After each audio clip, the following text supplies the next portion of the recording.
Yeah, the fear, the tension, the abject terror has been raised yet another level this evening. There are 12 dead, there are at least 60 injured, and this was a strike on a civilian neighbourhood. This is yet another escalation by Israel.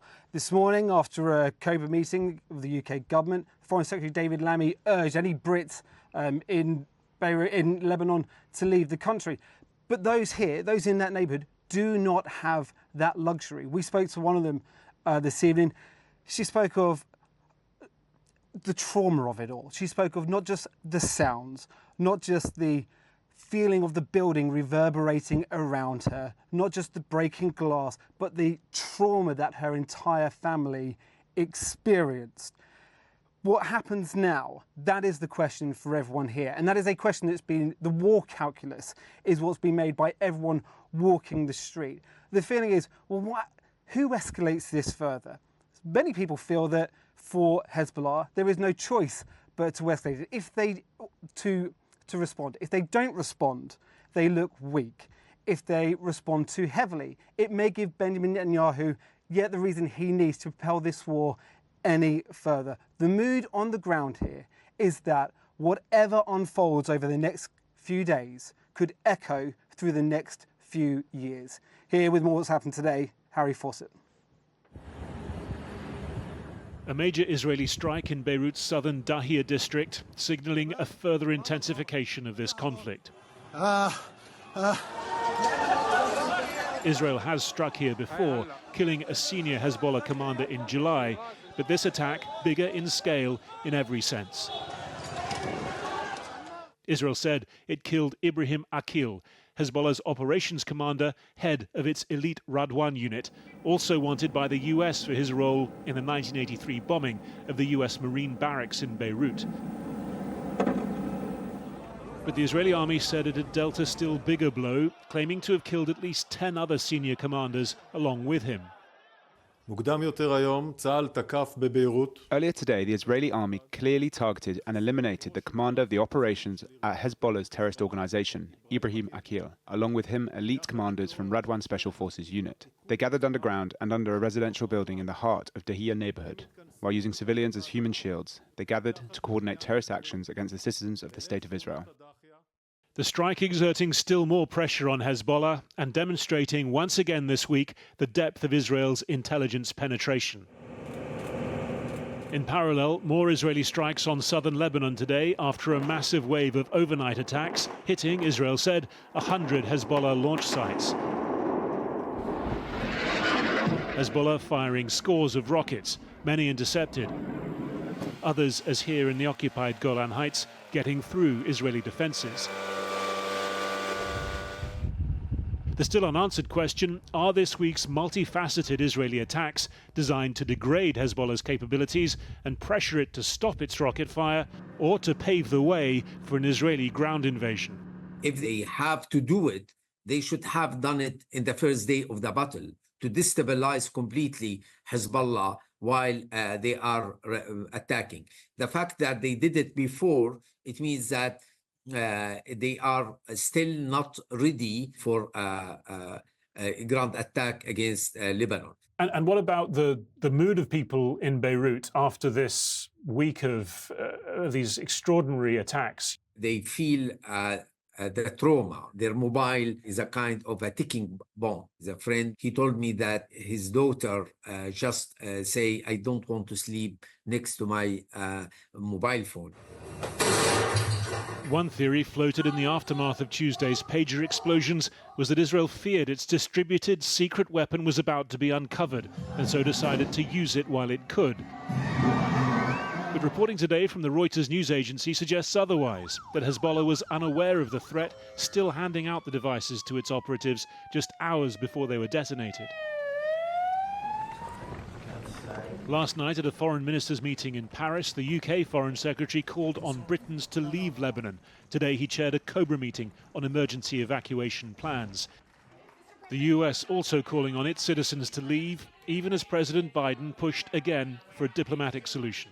We're continuing to try to do what we tried from the beginning to make sure that both the people in northern Israel as well as southern Lebanon are able to go back to their homes and go back safely. In southern Beirut tonight, Hezbollah's colours were borne aloft in a show of defiance. But close by, emergency crews were still dealing with the aftermath of this latest major blow in a week which has seen Hezbollah attacked and damaged by its own account on an unprecedented scale. Well, I've been speaking to Tom Fletcher, a former UK ambassador to Lebanon and number 10 foreign policy advisor, and I asked him what Hezbollah is likely to do now following this week's attacks and the airstrike today on Beirut. Well, it's hard to say. I mean, they've got a very, very difficult dilemma ahead of them. The key question for them is, do they absorb this once again? And they feel they've absorbed a lot over recent weeks and months. Or do they hit back? They've been humiliated. They're feeling insecure. The rank and file are insecure. They were hit. The command cadres were hit. The confidence was hit. The comms was hit too. And there's a lot of pressure from within the system and from parts of Tehran as well to start hitting back harder. So they're uncertain and they're vulnerable. I mean, Lebanon is not a functioning country right now. It doesn't have a functioning government. A lot of people are, really, really struggling already with day-to-day life, let alone a war. What would be the impact of a full-scale war and possibly an invasion? In a way, Israel and Hezbollah are already at war, but a full-scale ground invasion would just be devastating for the country. We'd be facing another massive humanitarian crisis, which is why the international community has to put the humanitarian needs of civilians at the center of the response now. But also the impact on the economy, on the wider region, on refugee flows.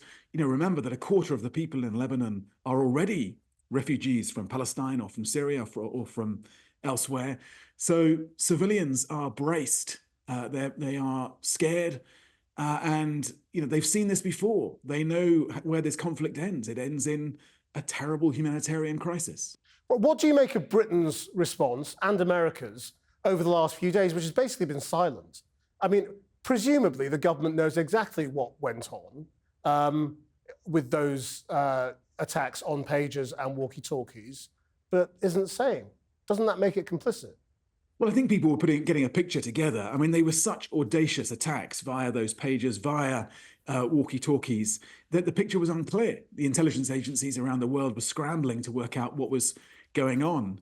And I think the activity so far has been focused on behind-the-scenes diplomacy. David Lammy was working the phones. He was in touch with the Lebanese Prime Minister, talking about UNSCR 1701, talking about a political process, talking about the need for a ceasefire in Gaza, which at the end of the day is the key to the response here, but also getting on a plane. I know he spent time with Antony Blinken last night in Paris with the other European leaders. They're trying to get together a political track to try to bring the parties back from the brink and to deter any further escalation. I mean, does this all ultimately come back to Gaza and the need to make progress there?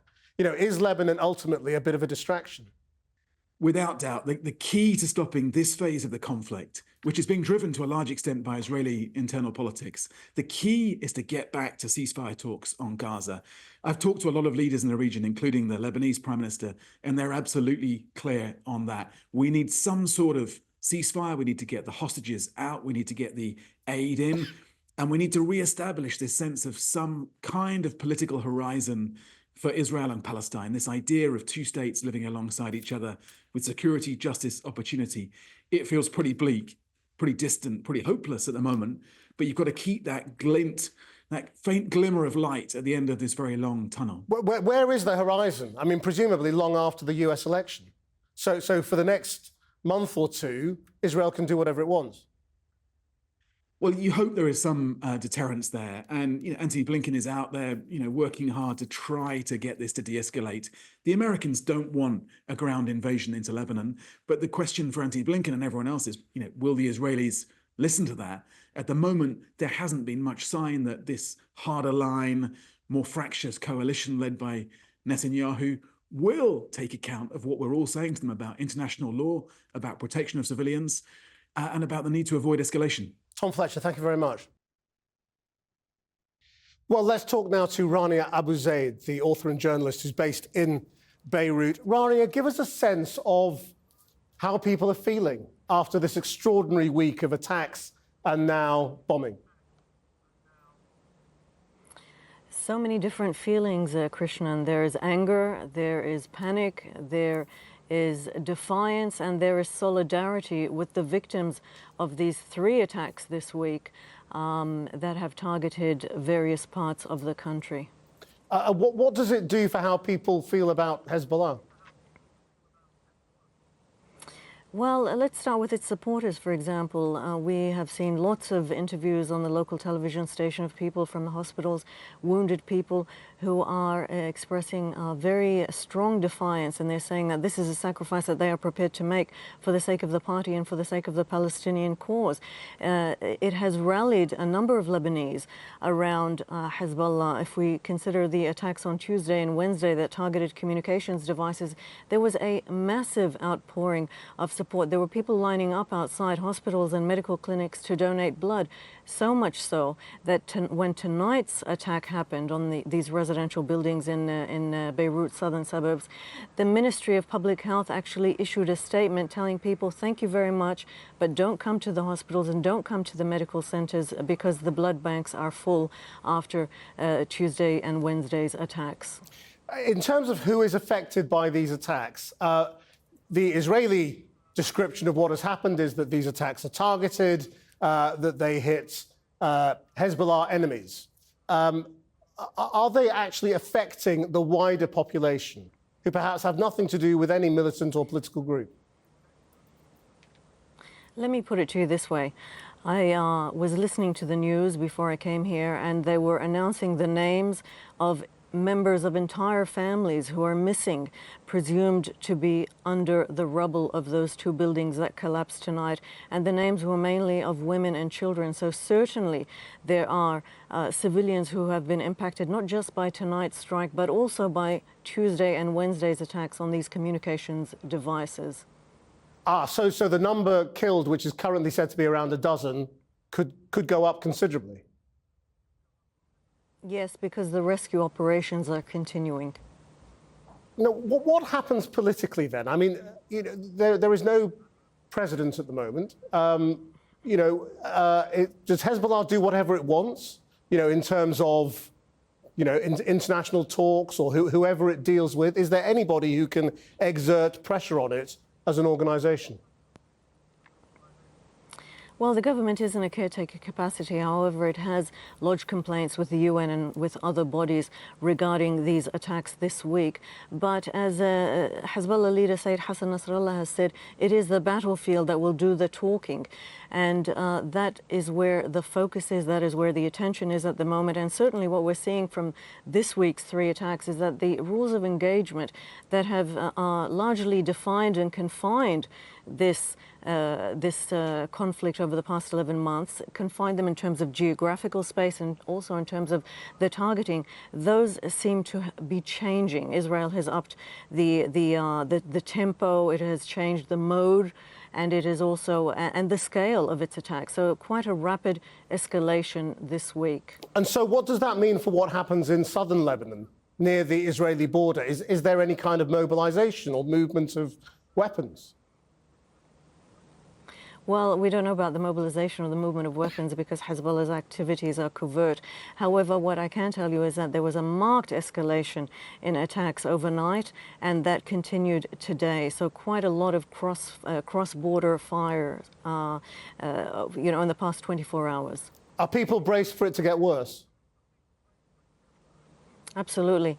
You know, you leave your house in the morning, Christian, and you just don't know what might happen in the afternoon.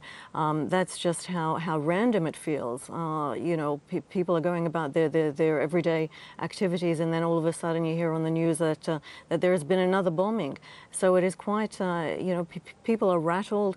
Many of them, especially after the Tuesday and Wednesday attacks, are wondering what else in their vicinity might blow up and potentially maim or kill them. So it is a very, it's a very terrifying time at the moment in Lebanon.